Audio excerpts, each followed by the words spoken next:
जय श्री कृष्ण फ्रेंड्स। अब श्रीमद् भागवत गीता के प्रथम अध्याय में हम आगे बढ़ते हैं। अब 9वां श्लोक पढ़ते हैं और उसका अर्थ समझते हैं। अन्ये च बहवः शूराः मदर्थे तत्यजीविताः नानाशास्त्र प्रहर्नः सर्वे युद्ध विशारदाः। और भी मेरे लिए जीवन की आशा त्याग देने वाले बहुत से सूरवीर अनेक प्रकार से शास्त्रों से सुसज्जित और सब के सब युद्ध में चतुर है।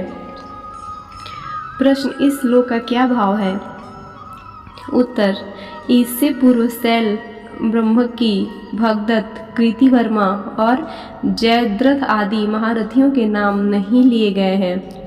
इस श्लोक में उन सब की ओर संकेत करके दुर्योधन इससे यह भाव दिखला रहे हैं कि अपने पक्ष के जिन जिन सूरवीरों का नाम मैंने बतलाए हैं उनके अतिरिक्त और भी बहुत से योद्धा हैं जो तलवार, गदा, त्रिशूल आदि हाथ में रखे जाने वाले शास्त्रों और बाण, तोमर, शक्ति आदि छोड़े जाने वाले अस्त्रों से भली भांति सुसज्जित है तथा युद्ध कला में बड़े कुशल महारथी हैं। एवं ये सभी ऐसे हैं जो मेरे लिए प्राण न्यौछावर करने को तैयार हैं।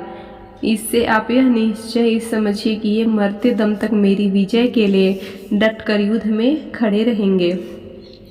संबंध, अपने महारथी योद्धाओं की प्रशंसा करके अब दुर्योधन दोनों सेनाओं की तुलना करते हुए अपनी सेना को पांडव सेना की अपेक्षा अधिक शक्तिशाली और उत्तम बतलाते हैं। अपर्याप्तं तत्ते अस्माकं बलं भीमाभिरचितं पर्याप्तं तु इदं एतेषां बलं भीमाभिरचितं। भीष्म पितामह द्वारा रचित हमारी वह सेना सब प्रकार से अजय है और भीम द्वारा रचित इन लोगों की यह सेना जीतने में सुगम है। प्रश्न, दुर्योधन अपनी सेना को भीष्म पितामह के द्वारा रचित और अपर्याप्त बतलाकर क्या भाव दिखलाया है? उत्तर, इससे दुर्योधन ने हेतु सहित अपनी सेना का महत्व सिद्ध किया है। उनका कहना है कि हमारी सेना उपयुक्त बहुत से महारथियों से परिपूर्ण है और परशुराम सरीखे युद्धवीर को भी छक्का देने वाले भूमंडल के अद्वितीय वीर भीष्म पितामह के द्वारा संरक्षित हैं तथा संख्या में भी पांडव सेना की अपेक्षा 4 अक्षरणी अधिक है। ऐसी सेना पर विजय प्राप्त करना किसके लिए संभव नहीं है। वह सब प्रकार से अपर्याप्त, आवश्यकता से कहीं अधिक शक्तिशालिनी, अतएव सर्वथा अजय हैं। महाभारत उद्योग पर्व के 55वें अध्याय में जहाँ दुर्योधन ने धृतराष्ट्र के सामने अपनी सेना का वर्णन किया है वहाँ भी प्रायः इन्हीं महारथियों के नाम लेकर और भीष्म पितामह द्वारा संरक्षित बतलाकर उसका महत्व प्रकट किया है और स्पष्ट शब्दों में कहा है, गुणहीनम परेशाचम बहु पश्यामि भारत गुणोदयम बहुगुणमात् मंच विशांपते।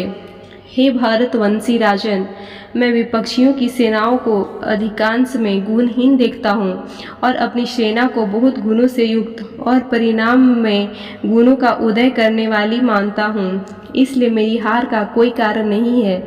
इसी प्रकार भीष्म पर्व में भी जहाँ दुर्योधन ने द्रोणाचार्य के सामने फिर से अपनी सेना का वर्णन किया है वहाँ उपयुक्त गीता के श्लोक को ज्यों का त्यों दोहराया गया है और उसके पहले श्लोक में यहाँ तक कहा गया है, एकैकश समर्था हि यूयं सर्वे महारथा पांडुपुत्रान् रणे हन्तुं ससैन्यान् किं सहन्ताः।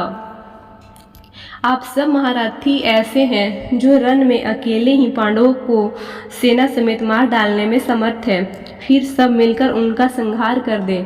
इसमें तो कहना ही क्या है। अतएव यहाँ अपर्याप्त शब्द से दुर्योधन ने अपनी सेना का महत्व ही प्रकट किया है और उपयुक्त स्थलों में यह श्लोक अपने पक्ष के योद्धाओं को उत्साहित करने के लिए कहा गया है। ऐसा ही होना उचित और प्रासंगिक भी है। प्रश्न, पांडव सेना को भीम के द्वारा रक्षित और पर्याप्त बतलाकर क्या भाव दिखलाया गया है? उत्तर, इससे दुर्योधन ने उनकी न्यूनता सिद्ध की है। उनका कहना है कि जहाँ हमारी सेना के संरक्षक भीष्म है, वहाँ उनकी सेना का संरक्षक भीम है, जो शरीर से बड़ा बलवान होने पर भी भीष्म की तुलना में ही नहीं रखा जा सकता।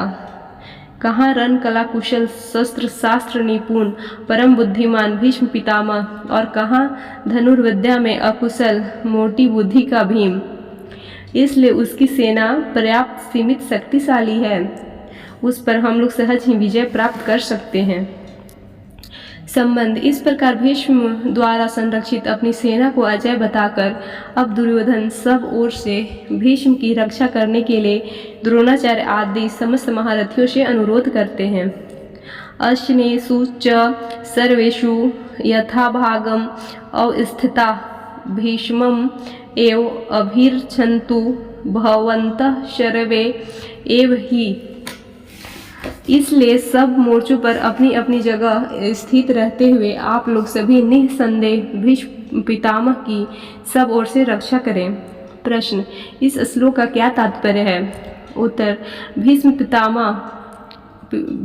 पितामह अपनी रक्षा करने में सर्वथा समर्थ हैं। यह बात दुर्योधन भी जानते थे, परंतु भीष्म जी ने पहले ही यह कह दिया था कि द्रुपद पुत्र शिखंडी पहले स्त्री था, पीछे से पुरुष हुआ है। स्त्री रूप में जन्म होने के कारण मैं उसे अब भी स्त्री ही मानता हूँ। स्त्री जाति पर वीर पुरुष शस्त्र प्रहार नहीं करते, इसलिए वह सामने ही आ जाएगा तो मैं उस पर शस्त्र प्रहार नहीं करूँगा। इसलिए सारी सेना के एकत्र हो जाने पर दुर्योधन ने पहले ही सब योद्धाओं सहित दुशासन को सावधान करते हुए विस्तार पूर्वक यह बात समझाई थी कि यहाँ भी उसी भय की संभावना से दुर्योधन अपने पक्ष के सभी प्रमुख महारथियों से अनुरोध कर रहे हैं कि आप लोग जो जिस व्यूह द्वार मोर्चे पर नियुक्त हैं, सभी अपने अपने स्थान पर दृढ़ता के साथ डटे रहें और पूरी सावधानी रखें, जिससे किसी भी व्यूह द्वार से शिखंडी अपने सेना में प्रविष्ट होकर भीष्म पितामह के पास न पहुँच जाए। सामने आते ही उसी समय शिखंडी को मार भगाने के लिए आप सभी महारथी प्रस्तुत रहें। यदि आप लोग शिखंडी से भीष्म को बचा सके तो फिर हमें किसी प्रकार का भय नहीं है। अन्याय महारथियों को पराजित करना तो भीष्म जी के लिए बड़ी आसान बात है। संबंध, दुर्योधन के द्वारा अपने पक्ष के महारथियों की विशेष रूप से पितामह भीष्म की प्रशंसा किए जाने का वर्णन सुनकर अब संजय उसके बाद की घटनाओं का वर्णन करते हैं। तस्य सजनम हर्षम कुरु वृद्ध पितामह सिंहनादम विघन उच्चै संकरम दधमो प्रतापवान। कौरवों में वृद्ध बड़े प्रतापी पितामह भीष्म ने उस दुर्योधन के हृदय में हर्ष उत्पन्न करते हुए उच्च स्वर से सिंह की दहाड़ के समान गरजकर शंख बजाया। प्रश्न, इस श्लोक का क्या भाव है? उत्तर, भीष्म पितामह कुरुकुल में ब्रह्मकी को छोड़कर सबसे बड़े थे। कौरवों और पांडवों से इनका एक संबंध था और पितामह के नाते ये दोनों के ही पूज्य थे। इसलिए संजय ने इनको कौरवों में वृद्ध और पितामह कहा है। अवस्था में बहुत वृद्ध होने पर भी तेज, बल, पराक्रम, वृत्ता और क्षमता में अच्छे अच्छे वीर युवकों से भी बढ़कर थे। इसी से इन्हें प्रतापवान बतलाया है। ऐसे पितामह भीष्म जब द्रोणाचार्य के पास खड़े हुए दुर्योधन को पांडव सेना देखकर चकित और चिंतित देखा। साथ ही यह भी देखा कि वे अपनी चिंता को दबाकर योद्धाओं का उत्साह बढ़ाने के लिए अपनी सेना की प्रशंसा कर रहे हैं और द्रोणाचार्य आदि सब महारथियों को मेरी रक्षा करने के लिए अनुरोध कर रहे हैं। तब पितामह ने अपना प्रभाव दिखलाकर उन्हें प्रसन्न करने और प्रधान सेनापति की हैसियत से समस्त सेना में युद्ध आरंभ की घोषणा करने के लिए सिंह के समान दहाड़ मारकर बड़े जोर से शंख बजाया। ततः शंखाः च भैर्याः च पांडवान् खगोमुखा सहसा एव अभ्यहन्तः सः शब्दः तुमुलः अभवत्। इसके पश्चात शंख और नगाड़े तथा ढोल, मृदंग और नरसिंगे आदि बाजे एक साथ ही बज उठे। उनका वह शब्द बड़ा भयंकर हुआ। प्रश्न, इस श्लोक का क्या भाव है? उत्तर, भीष्म पितामह ने जब सिंह की तरह गरजकर और शंख बजाकर युद्ध आरंभ की घोषणा कर दी, तब सब ओर से उत्साह फैल गया और समस्त सेनाओं में सब ओर से विभिन्न सेनानायकों के शंख और भांति भांति के युद्ध के बाजे एक ही साथ बज उठे। उनके एक ही साथ बजने से इनका इतना भयानक शब्द हुआ कि सारा आकाश उस शब्द से गूंज उठा। संबंध, धृतराष्ट्र ने पूछा था कि युद्ध के लिए एकत्र होने के बाद मेरे और पांडु के पुत्रों ने क्या किया। इसके उत्तर में संजय ने अब तक धृतराष्ट्र के पक्ष वालों की बात सुनाई। अब पांडवों ने क्या किया उसे 5 श्लोकों में बतलाते हैं। ततः श्वेते हय युक्ते महति सैनदे स्थितौ माधव पांडव च एव दिव्यो शंखो प्रधमतु। इसके अनंतर सफेद घोड़ों से युक्त उत्तम रथ में बैठे हुए श्री कृष्ण महाराज और अर्जुन ने भी अलौकिक शंख बजाए। इस श्लोक का क्या भाव है? उत्तर, अर्जुन का रथ बहुत ही विशाल और उत्तम था। वह सेना में वह सोना से मढ़ा हुआ था, बड़ा ही तेजोमयी, अत्यंत प्रकाश युक्त, खूब मजबूत, बहुत बड़ा और परम सुंदर था। उस पर अनेकों पताकाएं लहरा रही थी। पताकाओं में घुंघरू लगे हुए थे। बड़े ही दृढ़ और विशाल पहिए थे। ऊंची ध्वजा बिजली सी चमक रही थी। उसमें चंद्रमा और तारों के चिन्ह थे। उस पर श्री हनुमान जी विराजमान थे।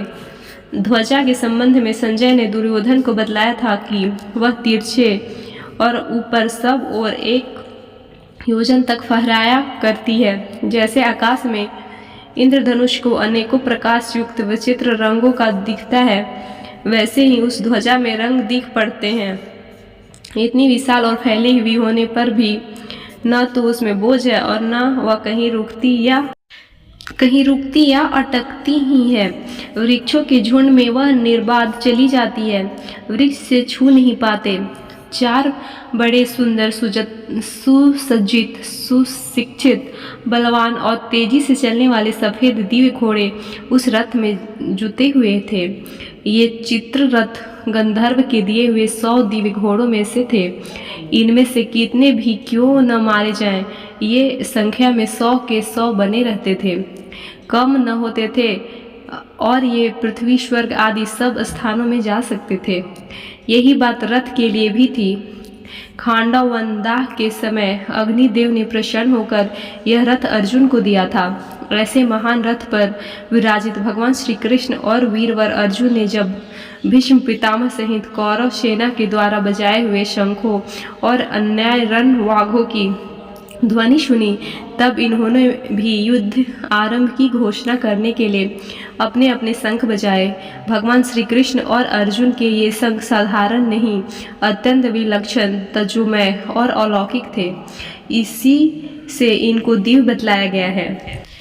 पांचजयम ऋषिकेश देवदत्तम धनंजय पौंड्रम दध्यम महाशंखम भीमकर्मा वृकोदर।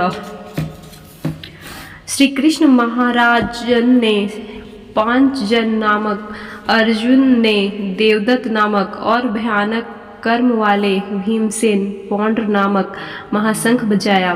प्रश्न, भगवान के ऋषिकेश नामक क्या भाव है और इनको पांचजन्य शंख किससे मिला था? ऋषिक इंद्रियों का नाम है। इनके स्वामी को ऋषिकेश कहते हैं तथा हर्ष, सुख और सुखमय ऐश्वर्य के निधान को ऋषिकेश कहते हैं। भगवान इंद्रियों के अधीश्वर भी हैं और हर्ष, सुख और परमैश्वर्य के निधान भी, इसलिए इनका नाम ऋषिकेश है। पंचजन नामक शंख रूपधारी एक दैत्य को मारकर भगवान ने उसे शंख रूप से स्वीकार किया था। इससे उनका शंख का नाम पांचजय हो गया। अर्जुन का धनंजय नाम क्यों पड़ा और उन्हें देवदत्त शंख कहाँ से प्राप्त हुआ? राजसूय यज्ञ के समय अर्जुन बहुत से राजाओं को जीतकर अपार धन लाए थे। इस कारण इनका नाम धनंजय हो गया। और देवदत्त नामक शंख इनको निवात कवच आदि दैत्यों के साथ युद्ध करने के समय इंद्र ने दिया था। इस शंख का शब्द इतना भयंकर होता था कि उसे सुनकर शत्रुओं की सेना दहल जाती थी। भीमसेन के भीमकर्मा और वृकोदर नाम कैसे पड़े एवं उनके पौंड्र नामक शंख को महाशंख क्यों बतलाया गया? उत्तर, भीमसेन बड़े भारी बलवान थे। उनके कर्म ऐसे भयानक होते थे कि देखने सुनने वाले लोगों के मन में अत्यंत भय उत्पन्न हो जाता था। इसलिए ये भीमकर्मा कहलाने लगे। इनके भोजन का परिणाम बहुत अधिक होता था और उसे पचाने की भी इनमें बड़ी शक्ति थी, इसलिए इन्हें वृकोदर कहते थे। इनका शंख बहुत बड़े आकार का था और उससे बड़ा भारी शब्द होता था, इसलिए उसे महाशंख कहा गया है। अनंत विजयम राजा कुंती पुत्र युधिष्ठिर नकुल सहदेव सुघोष मणि पुष्कौ।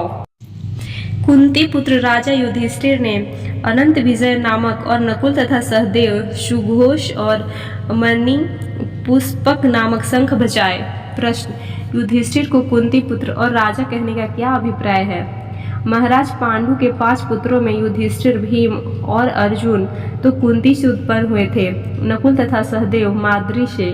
इस श्लोक में नकुल और सहदेव भी नाम आए हैं। युधिष्ठिर और नकुल सहदेव की माताएं भिन्न भिन्न थीं। इसी बात को जानने के लिए युधिष्ठिर को कुंती पुत्र कहा गया है तथा इस समय राजभ्रष्ट होने पर भी युधिष्ठिर ने पहले राजसूय यज्ञ में सब राजाओं पर विजय प्राप्त करके चक्रवर्ती साम्राज्य की स्थापना की थी।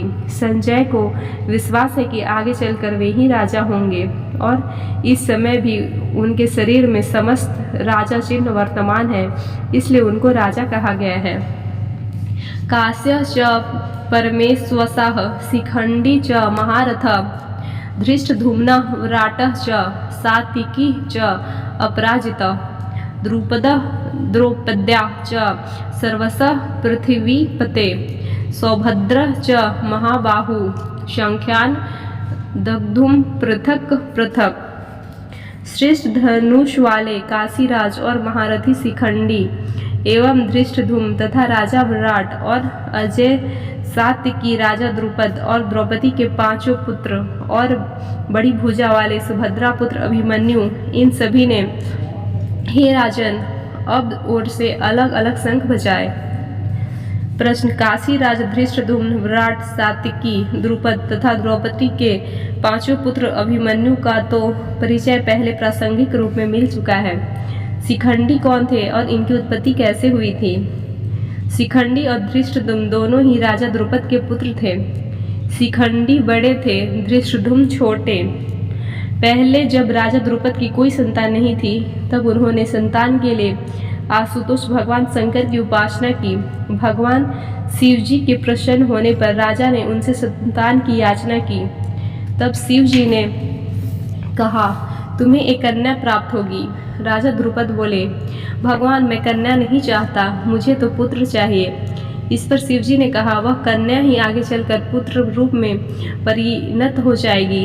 इस वरदान के फलस्वरूप राजा द्रुपद के घर कन्या उत्पन्न हुई। राजा को भगवान शिव के वचनों पर पूरा विश्वास था, इसलिए उन्होंने उसे पुत्र के रूप में प्रसिद्ध किया।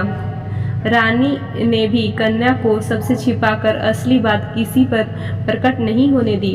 उस कन्या का नाम भी मर्दों का सा शिखंडी रखा और उसे राजकुमारों की सी पोशाक पहनाकर यथाक्रम विधि पूर्वक विद्याध्ययन कराया। समय पर दर्शन देश के राजा हिरण्यवर्मा की कन्या से उनका विवाह भी हो गया।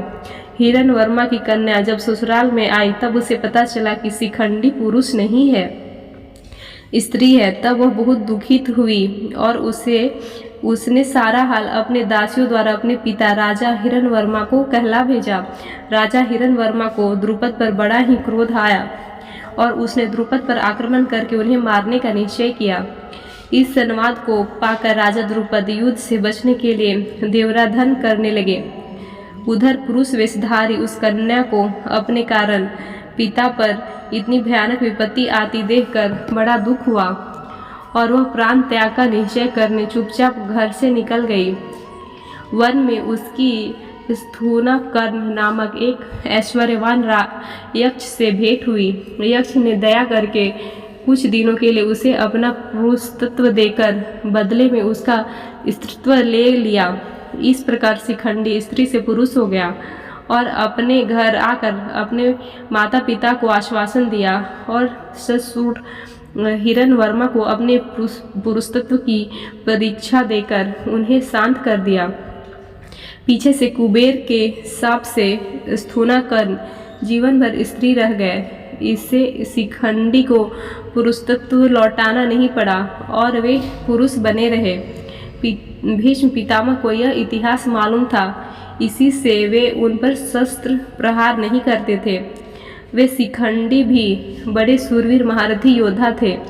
इन्हीं को आगे करके अर्जुन ने भीष्म पितामह को मारा था। प्रश्न, इन सभी ने अलग अलग शंख बजाए।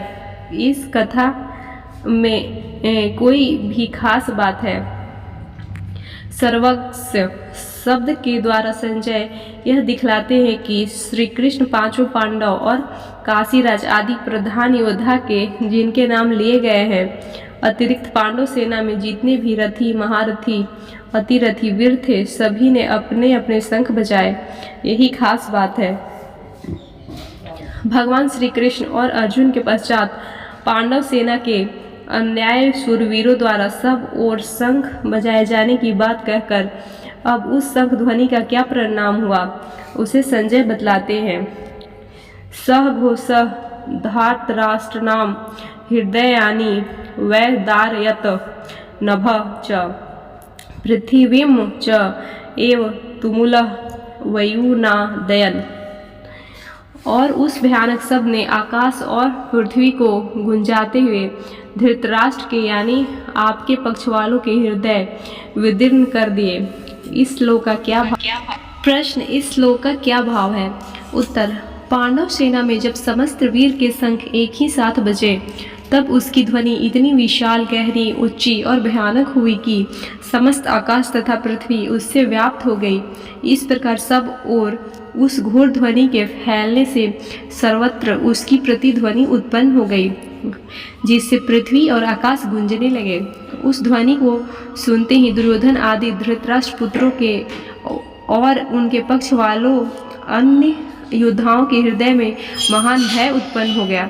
उनके कलेजे इस प्रकार पीड़ित हो गए मानो उनको चीर डाला गया हो। संबंध, पांडवों की शंख ध्वनि से कौरव वीर के व्यथित होने का वर्णन करके जब 4 श्लोकों में भगवान श्री कृष्ण के प्रति कहे हुए अर्जुन के उत्साहपूर्ण वचनों का वर्णन किया जाता है। सेनयोरु भयो मध्ये रंथम स्थापय मुग्युत अथ वैस्थिस्थानम धृष्ट्वा धार्तराष्ट्रान् कपिध्वज प्रवृत्ते शास्त्र संपाते धनु उद्यम पांडवः। ऋषिकेशं तदा वाक्यम इदम आह महीपते सैन्यो उभयोः मध्ये रथम स्थापय में अच्युता। हे राजन, इसके बाद कपिध्वज अर्जुन ने मोर्चा बांधकर डटे हुए धृतराष्ट्र संबंधियों को देखकर उस शस्त्र चलाने की तैयारी के समय धनुष उठाकर ऋषिकेश श्री कृष्ण महाराज से यह वचन कहा, हे अच्युत, मेरे रथ को दोनों सेनाओं के बीच में खड़ा कीजिए। प्रश्न, अर्जुन को कपिध्वज क्यों कहा गया? उत्तर, महावीर हनुमान जी भीमसेन को वचन दे चुके थे, इसलिए वे अर्जुन के रथ की विशाल ध्वज पर विराजित थे और युद्ध में समय समय पर बड़े जोर से गर्जा करते थे।